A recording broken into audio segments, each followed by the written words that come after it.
आज आपके लिए एक इम्पॉर्टेंट शेर लेकर के आया हूँ। न पूछो कि मेरी मंजिल कहाँ है, न पूछो कि मेरी मंजिल कहाँ है, अभी तो सफ़र का इरादा किया है। न हारूंगा हौसला उम्र भर किसी से, खुदा से नहीं खुद से वादा किया है।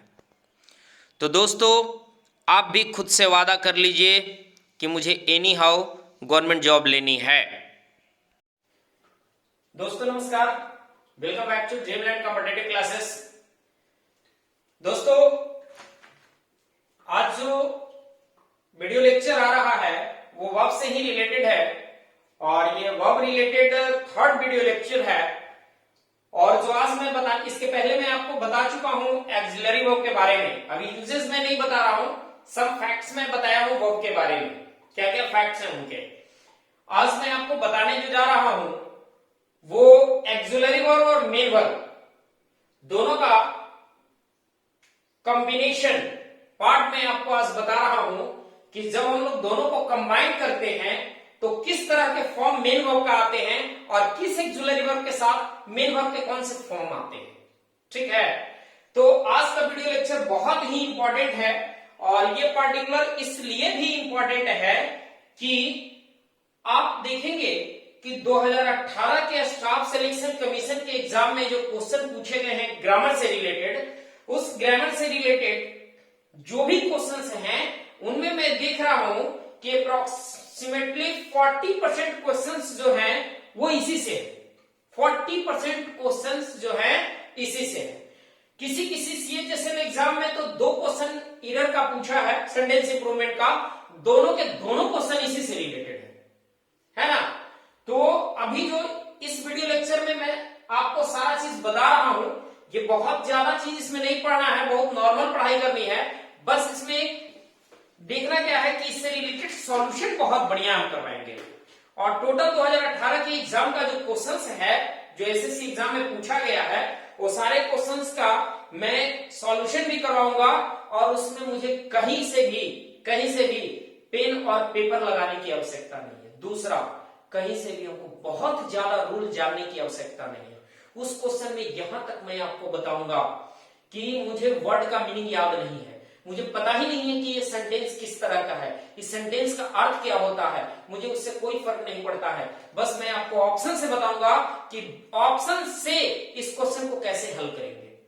कहीं कुछ नहीं, सेंटेंस मुझे पता नहीं है, उस सेंटेंस में वर्ड मुझे पता नहीं है, बस क्वेश्चन से मैं बताऊंगा कि क्वेश्चन ऑप्शन से कैसे आप क्वेश्चन को हल कर सकते हैं। ठीक है, और इतना बेहतरीन ये वीडियो आपके लिए होगा कि आप देखेंगे, समझेंगे और जब क्वेश्चन हल करेंगे तब आपको लगेगा नहीं डायरेक्टली क्वेश्चन एग्जाम से रिलेटेड ये आपका वीडियो लेक्चर है। ठीक है, तो चलिए हम लोग शुरू करते हैं। शुरू क्या करते हैं कि एक्सिलरी वर्ब, ठीक है, versus main verb, axillary verb versus main verb, याद रखिएगा इसको। Axillary verb versus main verb की बात मैं कर रहा हूं, axillary verb versus main verb. अब इसमें सबसे पहले हम लोग शुरू करते हैं किससे, तो एक्सिलरी वर्ब में सबसे हमारी फर्स्ट पार्ट जो आती है वो आती है प्राइमरी एक्सिलरी वर्ब। ठीक है, तो अब हम लोग सबसे पहले चलते हैं प्राइमरी एक्सिलरी वर्ब में। प्राइमरी एक्सिलरी वर्ब के बारे में आप जानते हैं कि प्राइमरी एक्सिलरी वर्ब के 3 पार्ट्स होते हैं। ठीक है ना, verb to be, verb to do और वर्ब टू हैव, है ना। और अगर एक्सिलरी वर्ब की बात करते हैं तो उनके भी 3 पार्ट होते हैं। First is primary auxiliary verb, second is modal auxiliary verb और third is marginal auxiliary verb. ठीक है, तो चलिए आज मैं आपको इन सब के बारे में जिक्र करके बताता हूं। तो सबसे पहले हम लोग चलते हैं प्राइमरी एक्सिलरी वर्ब के बारे में। ठीक है ना, तो प्राइमरी एक्सिलरी वर्ब के 3 पार्ट हैं, कौन कौन। सबसे पहला पार्ट आते हैं हम लोग वर्ब टू बी। ठीक है, ये हुआ आपका primary auxiliary verb, primary auxiliary verb. ठीक है ना, अब वर्ब टू बी के साथ मेन वर्ब के कौन कौन से फॉर्म आते हैं ये जानना है हमको। तो सबसे पहले आइए कि वर्ब टू बी का मतलब क्या हो गया। इज, एम, आर, वॉज,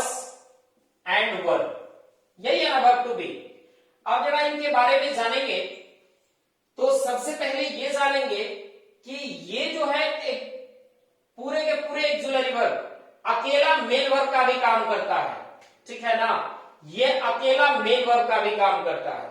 और जब ये अकेला मेन वर्ब का काम करेगा, ठीक है ना, एज मेन वर्ब का जब ये काम करेगा तो इनके बाद कोई नाउन या एडजेक्टिव का प्रयोग होगा, ठीक है ना, या प्रोनाउन का प्रयोग होगा। एग्जाम्पल भी मैं साथ में देती चला जा रहा हूं, ठीक है ना। जैसे देखिए, Ram was a teacher, he is rich, ठीक है। यानी यदि ये अकेला सेंटेंस में अगर आते हैं तो ये मेन वर्ब का काम करते हैं, ठीक है, क्लियर हो गया। आगे बढ़ते हैं दूसरा, कि जब ये एक्सिलरी वर्ब के रूप में आएंगे तो इनमें दो स्ट्रक्चर बनेंगे। एक तो इनके साथ मेन वर्ब का फोर्थ फॉर्म आएंगे, और जब ये मेन वर्ब का फोर्थ फॉर्म आएंगे तो ये बनाएंगे या तो प्रेजेंट या पास्ट कंटिन्यूअस टेंस, ठीक है, या तो प्रेजेंट या पास्ट कंटिन्यूअस टेंस, समझे। जैसे एग्जांपल देखिए, ही इज प्लेइंग फुटबॉल, अब जरा ध्यान दीजिएगा कि इज के साथ क्या लग गया, मेन वर्ब का फोर्थ फॉर्म। अब मुझे बताइए, is am are verb to be का पार्ट है, दे आर डांसिंग। अब जरा देखिए तो कि इज एम आर के बाद मेन वर्ब का फोर्थ फॉर्म है, और जब ये मेन वर्ब का फोर्थ फॉर्म है तो इसका मतलब है कि यह या तो प्रेजेंट कंटिन्यूअस टेंस होंगे, नहीं तो पास्ट कंटिन्यूअस टेंस होंगे। ये आर है, प्रेजेंट कंटिन्यूअस हो जाएंगे, इसी में अगर वाज लग जाता तो फिर पास्ट कंटिन्यूअस टेंस आ जाते। क्लियर हो गया, क्लियर हो गया। अब चलते हैं हम लोग थर्ड। ये जो मेन वर्ब आप देख रहे हैं, ये एक्सिलरी वर्ब टू बी, इनके बाद मेन वर्ब का थर्ड फॉर्म भी आता है।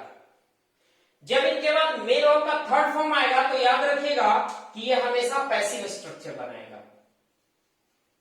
क्या बनाएगा, पैसिव स्ट्रक्चर बनाएगा।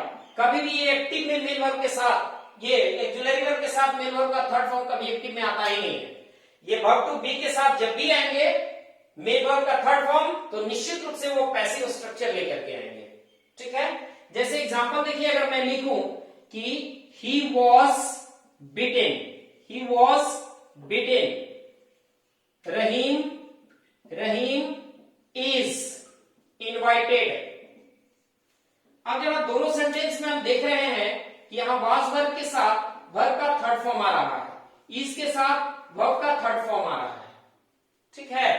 अब जरा एक चीज आपको मैं बता दूं यहां पे कि आप ऐसा सवाल पूछ सकते हैं कि सर यहां पे तो ये आपने लगाया बिटेन या इनवाइटेड, हम कह सकते हैं कि ये इनवाइटेड V2 भी हो सकता है क्या सर, है ना, इनवाइटेड आपका V2 भी हो सकता है क्या।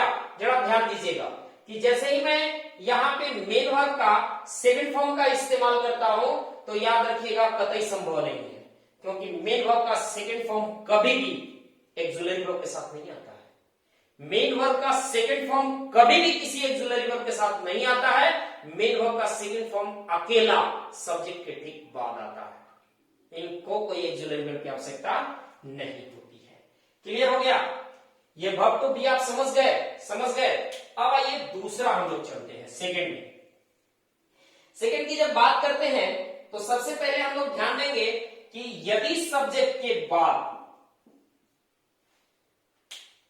ऐसा वर्ब दिखे जिसका फॉर्म में ईडी लगा हुआ हो, ठीक है ना, तो आप ऐसा समझ सकते हैं कि सर ईडी लगे हुए जो फॉर्म होते हैं ये फॉर्म V2 भी हो सकते हैं और ये फॉर्म V3 भी हो सकते हैं, और सब्जेक्ट के तुरंत बाद अगर आ रहा है तो ये कौन से फॉर्म होंगे। तो याद रखिएगा, मैं आपकी जानकारी के लिए बता दूं कि सब्जेक्ट के ठीक बाद जो आता है वो मेन वर्ब के सेकंड फॉर्म का इस्तेमाल होता है, कभी भी मेन वर्ब के थर्ड फॉर्म का इस्तेमाल सब्जेक्ट के तुरंत बाद नहीं होता है। इसलिए ये नहीं होंगे। अगर ईडी लगा हुआ है तो समझ लीजिएगा कि ये V2 वाला फॉर्म है, क्योंकि सब्जेक्ट के तुरंत बाद मेन वर्ब का सेकंड फॉर्म का इस्तेमाल होता है। सब्जेक्ट के तुरंत बाद कभी भी मेन वर्ब के थर्ड फॉर्म का इस्तेमाल नहीं होता है। मेन वर्ब का थर्ड फॉर्म जब भी आएगा तो कोई ना कोई एक्सुलरी वर्ब के साथ ही आएगा। क्लियर हुआ? चलिए अब यहां पे एग्जांपल देखिए। अगर मैं कहूं सी इनवाइटेड मी, आप कह सकते हैं कि सर ये इनवाइटेड V2 भी है और V3 भी है, पास्ट भी है, पास्ट पार्टिसिपल भी है। आप यहां इसको क्या मानेंगे, पास्ट मानेंगे या पास्ट पार्टिसिपल मानेंगे? हम तो भैया यहां क्या मानेंगे, पास्ट मानेंगे। इसलिए पास्ट मानेंगे कि सब्जेक्ट के तुरंत बाद पास्ट पार्टिसिपल का प्रयोग कतई संभव नहीं है बिना एक्सुलरी वर्ब का। इसलिए वहां कोई एक्सुलरी वर्ब नहीं है तो उसको हम पास्ट मानेंगे। ठीक है ना? आगे देखिए, रोहित कॉल्ड मी। अब ध्यान दीजिएगा कि जैसे ही रोहित के बाद ये आया है तो हम कह सकते हैं ये मेन वर्ब का सेकंड फॉर्म है, कभी भी ये मेन वर्ब का थर्ड फॉर्म नहीं हो सकता है। क्लियर हुआ? अब आइए हम लोग चलते हैं थर्ड स्ट्रक्चर में इसका। ठीक है, थर्ड स्ट्रक्चर की बात करते हैं तो हम लोग आते हैं, ये वर्ब टू बी आया, अब आते हैं हम लोग वर्ब टू हैव में। वर्ब टू हैव में, ठीक है, जैसे ही हम वर्ब टू हैव की बात करते हैं तो हम लोग पढ़े हैं कि वर्ब टू हैव के 3 सदस्य हैं, एक हैव, दूसरा हैज और तीसरा हैड, है ना? अब इनके बाद ध्यान देंगे क्या प्रयोग होंगे। ठीक है, एक चीज आपका मिस हो गया इसमें। ठीक है, कि एक चीज और इसमें ऐड कर लीजिए कि ये जो वर्ब टू बी है इनके बाद इंफिनिटिव का भी प्रयोग होता है, 2+V1। इनके बाद 2+V1 का भी प्रयोग होता है। एग्जाम्पल देख लीजिए,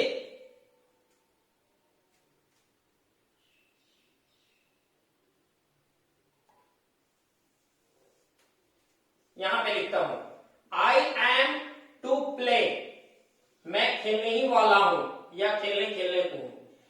ही इज टू गो, वह जाने ही वाला है। समझे? तो देखिए कि वर्ब टू बी के बाद इंफिनिटिव का भी प्रयोग होता है। एक चीज और याद रखिएगा कि ये जो इंफिनिटिव है, टू इंफिनिटिव इसको बोलते हैं। एक इंफिनिटिव का रूप होता है बेयर इंफिनिटिव, बेयर इंफिनिटिव। ठीक है ना? याद रखिएगा कि बेयर इंफिनिटिव का प्रयोग इजेमार के साथ नहीं होता है। क्लियर हो गया? क्लियर हो गया? चलिए आगे, हम लोग कहां हैं, वर्ब टू हैव में। जब वर्ब टू हैव की बात करते हैं तो यहां पे 3 वर्ड आते हैं, हैव, हैज और हैड। अब जब इनकी बात हम करते हैं तो इनकी बात में हमारा ध्यान आता है सबसे पहला कि जैसे ही हैव, हैज, हैड लगा हुआ है तो इनके तुरंत बाद अगर मेन वर्ब का जिक्र होता है, ठीक है, तो निश्चित रूप से ये मेन वर्ब का थर्ड फॉर्म आता है। जैसा कि अभी मैंने आपको बताया था कि मेन वर्ब का थर्ड फॉर्म तभी आ सकता है जब इनके पहले कोई एक्सुलरी वर्ब हो। अगर एक्सुलरी वर्ब नहीं होंगे तो मेन वर्ब का थर्ड फॉर्म कतई आ ही नहीं सकता है। ठीक है, अब यहां पे सबसे पहले मेन वर्ब का थर्ड फॉर्म आ गया, है ना? अब देखिए इसका थोड़ा सा एग्जांपल हम लोग समझ लेते हैं।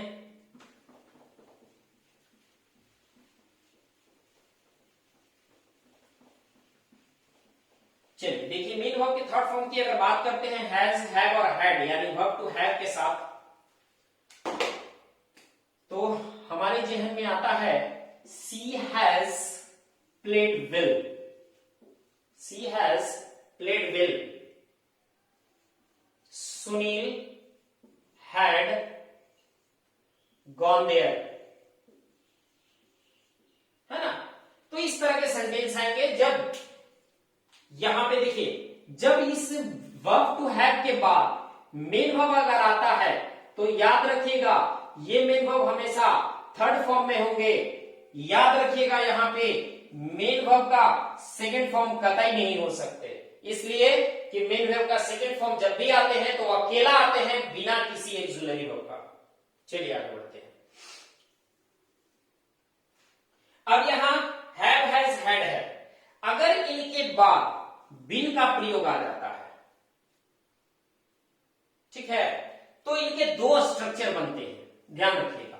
एक स्ट्रक्चर बनेंगे कि मेन वर्ब का फोर्थ फॉर्म आएंगे और दूसरे स्ट्रक्चर बनेंगे कि मेन वर्ब का थर्ड फॉर्म आएंगे।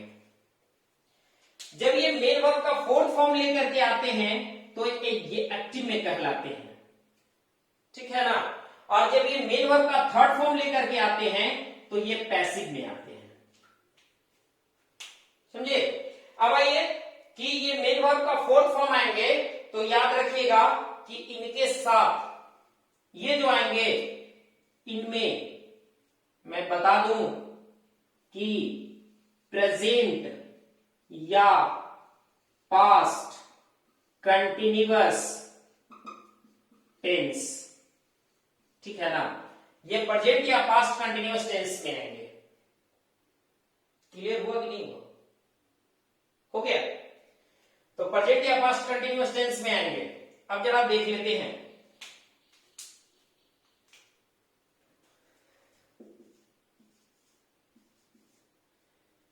She has been reading since morning. She has been reading since morning। देखिए तो मॉडल ये आपका वर्ब टू हैव के बाद क्या आया? बिन। बिन के बाद मेन वर्ब का फोर्थ फॉर्म आ गया। जैसे ही बिन के बाद मेन वर्ब का फोर्थ फॉर्म आ गया तो ये एक्टिव में आ गया और वो प्रेजेंट पास्ट कंटिन्यूअस टेंस में आ जाएगा, ठीक है ना। एक सेंटेंस और लिख देते हैं। Amit had been teaching here for 2 years। Amit 2 सालों से यहां पढ़ा रहा था। ये आपका पास्ट परफेक्ट कंटिन्यूअस टेंस में आ गया। चलिए आगे बढ़ते हैं कि जब हैड, हैव, हैज, हैड के साथ बीन और उसके बाद मेन वर्ब का थर्ड फॉर्म आएंगे तो पैसिव आएंगे। जब ये पैसिव आएंगे तो इनका सेंटेंस क्या बनेगा? He has been invited. He has been invited. Suresh had been bitten. अब ये बन गया पैसिव। ऐसे में टेंस भी आपको बता दूं तो ये जो है प्रेजेंट या पास्ट परफेक्ट टेंस का पैसिव बनेगा। प्रेजेंट या पास्ट परफेक्ट टेंस का ये पैसिव बनेगा। क्लियर हुआ? अब आगे आइए कि इनके साथ एक और स्ट्रक्चर बनते हैं, वो बनते हैं इनके साथ इंफिनिटिव, ठीक है। जब इनके साथ इंफिनिटिव बनते हैं तो याद रखिएगा कि यह इंफिनिटिव कंपल्सन बताता है। यह इंफिनिटिव जो है कंपल्सन बताता है, यानी कोई काम होना जरूरी है, मैंडेटरी है, उसके लिए हम हैज और हैड के साथ इंफिनिटिव का प्रयोग करते हैं। जैसे एग्जांपल देख लिया जाए। Ramesh has to go there. Sunil had to have a lunch.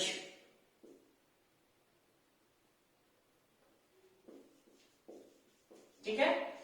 अब ध्यान दीजिएगा कि यहां पे हमने लिखा कि Ramesh has to go there.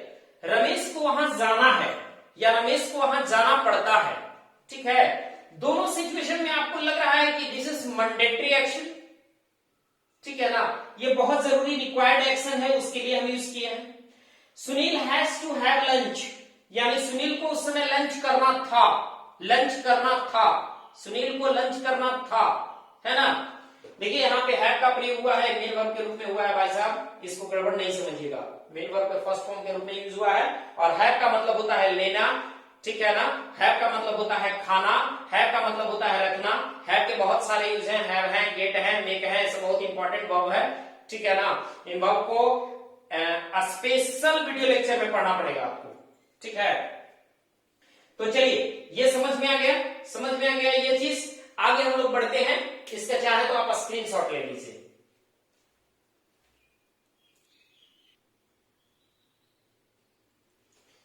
चलिए आगे हम लोग देखते हैं।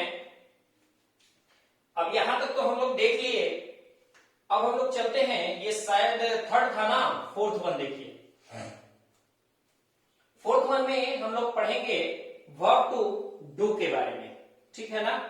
वर्ब टू डू के जो है कितने सदस्य हैं, 3 मेंबर्स हैं, डू, डस और डिड, ठीक है। अब इनके बारे में थोड़ा ध्यान रखिएगा। अब ये सबसे ज्यादा इंपॉर्टेंट यहां वर्ब टू डू में है कि यह किस तरह के सेंटेंस में यूज होते हैं, है ना। तो सबसे पहले आइए कि अगर इनका प्रयोग, इनके बाद मेन वर्ब का अगर फर्स्ट फॉर्म आता है और सेंटेंस यदि अफर्मेटिव है,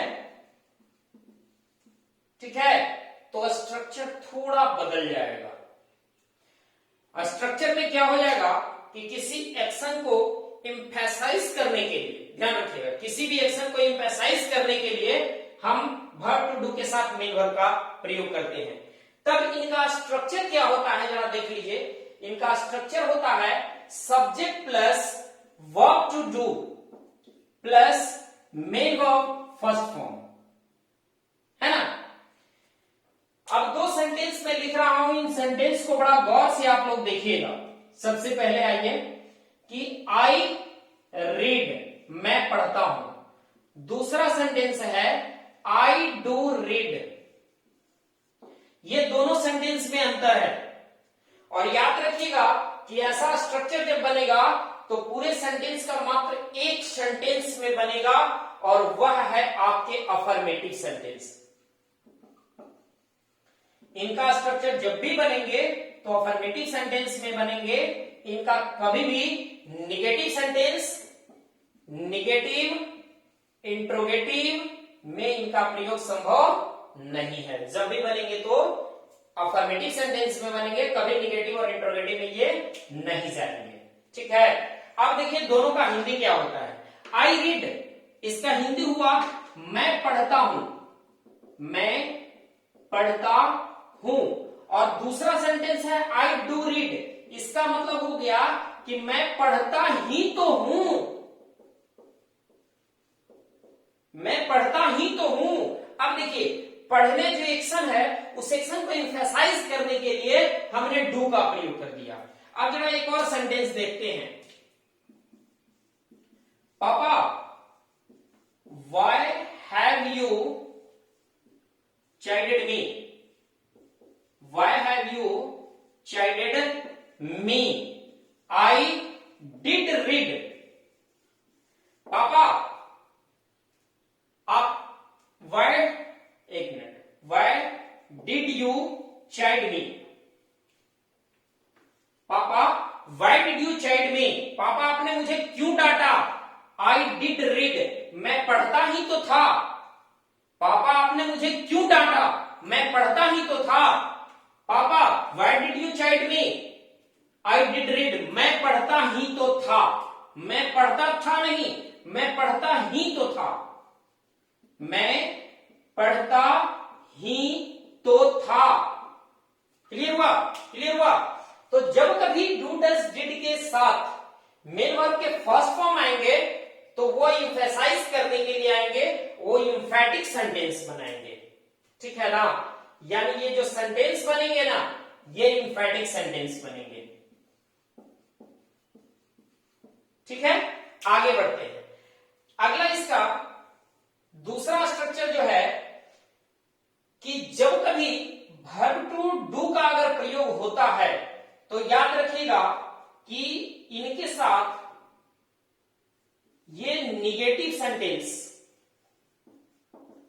निगेटिव सेंटेंस, इंटरोगेटिव सेंटेंस और इंटरोगेटिव प्लस निगेटिव सेंटेंस, ठीक है ना। ये तीनों सेंटेंस में जैसे ही वर्ब टू डू का प्रयोग अगर हो जाता है तो चाहे कहीं भी हो वर्ब टू डू का प्रयोग, लेकिन जैसे ही मेन वर्ब आएंगे तो वो मेन वर्ब अपने फर्स्ट फॉर्म में आएंगे। इनके साथ याद रखिएगा कि कभी भी मेन वर्ब का सेकेंड फॉर्म, मेन वर्ब का थर्ड फॉर्म, मेन वर्ब का फोर्थ फॉर्म, मेन वर्ब का फिफ्थ फॉर्म नहीं आएंगे, ठीक है। एकमात्र मेन वर्ब का फॉर्म आएंगे, वह आएंगे मेन वर्ब फर्स्ट फॉर्म। कुछ लोग ये कह सकते हैं सर डिड के साथ क्या आएगा, डज के साथ क्या आएगा, डू के साथ क्या आएगा। भैया मैंने क्लियर कट बता दिया कि ये जो निगेटिव सेंटेंस में वर्ब टू डू का प्रयोग कहीं भी आ जाए, और वर्ब टू डू में तीनों है, तीनों में से तीनों का प्रयोग कहीं भी आ जाए तो मेन वर्ब के फर्स्ट फॉर्म का प्रयोग होता है। ठीक है। अब जरा देखिए एग्जांपल मैं आपको बता रहा हूं। डू यू प्लेड, सेंटेंस सही है, गलत है। क्यों? क्योंकि यहां पे डू है और मैं बता दिया हूं कि डू डज डिड कहीं भी आएंगे तो मेन वर्ब का जो भी फॉर्म आएगा तो उसमें ईडी का प्रयोग नहीं होगा, यानी क्या हो जाएगा, डू यू प्ले। अब ये सही हुआ। आगे देखिए, व्हाई डिड यू कॉल मी, आपने मुझे क्यों बुलाया। अब जरा ध्यान दीजिए कि यहां डिड का प्रयोग आया है। अगर डिड का प्रयोग आया है तो मेन वर्ब हमेशा फर्स्ट फॉर्म में आएंगे। क्लियर हुआ कि नहीं हुआ? कहीं भी आप इसका इस्तेमाल कर लें, मेन वर्ब का फर्स्ट फॉर्म का ही प्रयोग होता है अगर वर्ब टू डू का प्रयोग हुआ। क्लियर हो गया? यानी वर्ब टू डू का प्रयोग होता है तो मेन वर्ब का फर्स्ट फॉर्म आएगा, चाहे सेंटेंस अफर्मेटिव हो, चाहे सेंटेंस निगेटिव हो, इंट्रोगेटिव हो, या इंट्रोगेटिव सेंटेंस विद निगेटिव हो। क्लियर हुआ? देखिए अब हम लोग चलते हैं मॉडल ऑक्सिलरी वर्ब के बारे में। ठीक है, कंप्लीटली हम लोग वर्ब का एपिसोड पढ़ रहे हैं। अब जरा देखिए मॉडल ऑक्सिलरी वर्ब के बारे में कुछ जानकारी हम आपको देते हैं कि जैसा कि अभी हमने देखा कि प्राइमरी ऑक्सिलरी वर्ब और मार्जिनल ऑक्सिलरी वर्ब, ये दोनों ऑक्सिलरी वर्ब कभी तो मेन वर्ब का काम कर रहे थे और कभी ऑक्सिलरी वर्ब का काम कर रहे थे। ठीक है, तो क्या इस प्राइमरी ऑक्सिलरी वर्ब में मेरा मॉडल ऑक्सिलरी वर्ब क्या दोनों का काम कर सकता है क्या? जरा देख लेते हैं। अब कुछ सेंटेंस में लिख रहा हूं, जरा ध्यान दीजिएगा। I can go there. अब जैसे ही मैंने लिखा आई कैन गो देयर, एक और सेंटेंस लिखते हैं, ही कैन दिस वर्क। यहां देखिए कि इसको हम कह सकते हैं कि यह मेरा मेन वर्ब है, इसका मतलब है कि यह एक ऑक्सिलरी वर्ब का काम कर रहा है ना। और जब ये ऑक्सिलरी वर्ब का काम कर रहा है और ये आपका मेन वर्ब है, इस सेंटेंस में देखते हैं कि कोई मेन वर्ब नहीं है, इसका मतलब कि ये खुद मेन वर्ब का काम करेगा, है ना। अगर ये मेन वर्ब का काम करेगा तो आप मुझे जरा इसका हिंदी बता दीजिए। आई कैन दिस वर्क, मैं यह वर्क सकता, मैं यह वर्क सकता, सॉरी वह यह वर्क सकता, मतलब कुछ नहीं निकलता। ध्यान रखिएगा कि कभी भी मॉडल ऑक्सिलरी वर्ब जो है ये कभी मेन वर्ब का काम नहीं करता है, ये प्योर ऑक्सिलरी वर्ब है। ठीक है, ये प्योर हेल्पिंग वर्ब है, ये कभी भी मेन वर्ब का काम नहीं कर सकता है। ठीक है, कभी भी ये मेन वर्ब का काम नहीं कर सकता है। चलिए आगे बढ़िए। अब जरा हम लोग इसके बारे में देखते हैं कि इस मॉडल ऑक्सिलरी वर्ब के बाद मेन वर्ब का कौन सा फॉर्म आ सकता है। जरा इसमें हम लोग चलते हैं। सबसे पहले आइए, मैं पूरा विस्तार से इसके बारे में बता रहा हूं, ठीक है ना। चलिए सबसे पहले आइए कि यदि इस मॉडल ऑक्सिलरी वर्ब के बाद डायरेक्ट आपका मेन वर्ब का प्रयोग होता है तो याद रखिएगा कि वो हमेशा बेस फॉर्म में आएगा। ठीक है ना, यानी मेन वर्ब के फर्स्ट फॉर्म में आएंगे। जब भी आएंगे तो मेन वर्ब के फर्स्ट फॉर्म में आएंगे। एग्जांपल देखिए, मैं लिख रहा हूं आई कैन, कैन के बाद क्या आएगा मेन वर्ब गो, B1 है। She should, she should complete this project. आप मुझे बताइए कि क्या शुड के साथ मेन वर्ब का फर्स्ट फॉर्म आया है? यानी याद रखिएगा कि जब भी मॉडल ऑक्सिलरी वर्ब के तुरंत बाद कोई भी मेन वर्ब आ जाता है तो अपने फर्स्ट फॉर्म में होगा। सेकंड आइए, सेकंड हम लोग देखते हैं। यदि मॉडल ऑक्सिलरी वर्ब के बाद ध्यान दीजिए मैं क्या कर रहा हूं, सिंपल सा समझिएगा। यदि मॉडल एक्जुलरी वर्ब के बाद अगर बी का प्रयोग आ जाता है, बी फॉर्म नहीं, याद रखिएगा वर्ब टू बी की बात नहीं कर रहे हैं, सिर्फ बी की बात कर रहे हैं। तो जब बी का प्रयोग आ जाता है तो इसके दो स्ट्रक्चर निकल के आते हैं, समझे। पहला स्ट्रक्चर तो बनेगा कि इस बी के बाद मेन वर्ब का आईएनजी फॉर्म आ जाएगा, और दूसरा जो बनेगा मेन वर्ब का थर्ड फॉर्म आएगा। जब ये मेन वर्ब का थर्ड फॉर्म आएगा तो ये पैसिव बनेंगे, ठीक है। और जब ये मेन वर्ब का फोर्थ फॉर्म आएगा तब ये एक्टिव बनेंगे, समझे। अब जरा दो सेंटेंस में जिक्र कर रहा हूं, जरा देखिए। He will be playing. He will be beaten. ध्यान दीजिएगा कि हम आपको एक पैसिव पहचानने का तरीका मैं आपको बताया था जब मैं प्रीवियस 1000 क्वेश्चन का जो सॉल्यूशन का मैं टोटल वीडियो डाला हूं, जिसमें प्रीवियस पूछे गए क्वेश्चन का सॉल्यूशन है, और मैं कंटिन्यू उस पे वीडियो दे भी रहा हूं आपको। तो उस वीडियो के सॉल्यूशन में मैं आपको एक चीज बताया था, पैसिव पहचानने का तरीका, यानी बी के बाद जैसे ही V3 आ जाता है तो हम समझ लेते हैं कि ये पैसिव वॉइस होगा।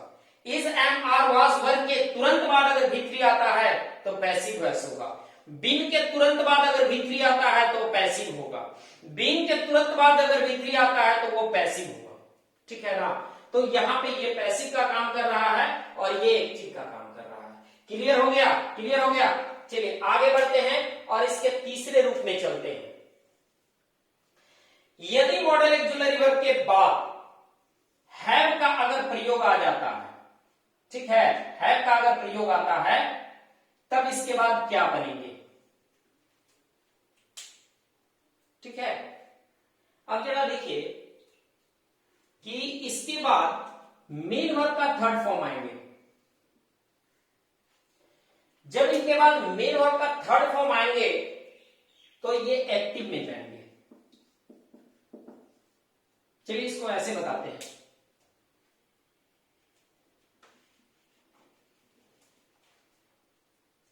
हैव के बाद मेन वर्ब का थर्ड फॉर्म आएंगे। अब आप एक चीज पूछ सकते हैं कि सर यहां इस हैव की जगह पे आप मुझे थोड़ा हैज लगा करके और हैड लगा के बता दीजिए, ठीक है। तो जरा देखिए, पहले सेंटेंस देख लेते हैं। Ramesh will have done this work. Ramesh will have done this work. जरा देखिए तो सेल और विल के साथ क्या लगा है, हैव। आप ये पूछ सकते हैं कि सर आप यहां हैज लगा सकते हैं कि नहीं और हैड लगा सकते हैं कि नहीं। इसका जवाब मैं आपको दूंगा थोड़ी देर बाद, तब तक देखते रहिए बोर्ड पे। चलिए देखिए, तो दूसरा, यदि मॉडल एक्जुलरी वर्ब के बाद हैव बीन आता है ना, तब ध्यान रखिएगा कि इसके दो रूप हो सकते हैं। एक रूप होंगे मेन वर्ब का फोर्थ फॉर्म और दूसरे रूप होंगे मेन वर्ब का थर्ड फॉर्म। जब ये मेन वर्ब के थर्ड फॉर्म होंगे तो ये भाई साहब पैसिव कहलाएंगे, और जब ये मेन वर्ब के फोर्थ फॉर्म होंगे तब ये एक्टिव कहलाएंगे, ठीक है। एग्जाम्पल देखिए।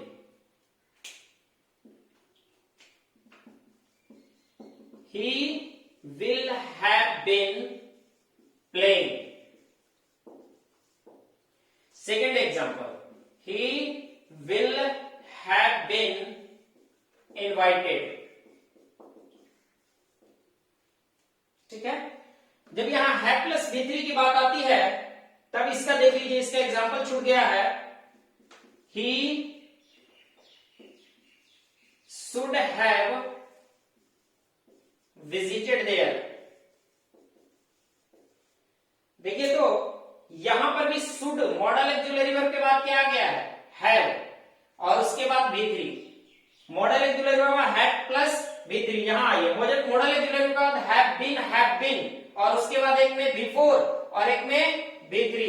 देखिए मैं आपको अभी पैसिव पहचानने का तरीका बताया था कि बीन के बाद जस्ट अगर V3 अगर आ जाए तो समझ लीजिएगा कि पूरा सेंटेंस पैसिव होगा, बीन के बाद V3 आ जाएगा तो समझ लीजिएगा पूरा सेंटेंस पैसिव होगा।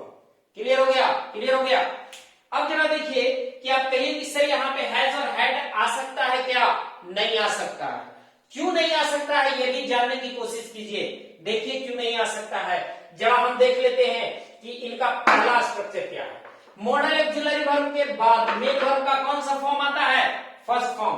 हम कह सकते हैं कि ये मेरा मॉडल एक्जुलरी वर्ब है ना। इस मॉडल एक्जुलरी वर्ब के बाद मेन वर्ब का फर्स्ट फॉर्म आता है। जरा देखिए ध्यान दीजिए एक बार कि मैं बताया था कि हैड फर्स्ट फॉर्म है V1 और इसका V2 है हैड और V3 भी है हैड। तो आप बताइए कि यहाँ पे मॉडल एक्जुलरी वर्ब के तुरंत बाद ये फॉर्म का इस्तेमाल करना है तो ये फॉर्म कौन सा आएगा? निश्चित रूप से ये मेन वर्ब का फर्स्ट फॉर्म आएगा, मेन वर्ब का फर्स्ट फॉर्म आएगा, ना कि हैज और हैड आएगा। क्लियर हो गया? क्लियर हो गया? समझ में आया आपको?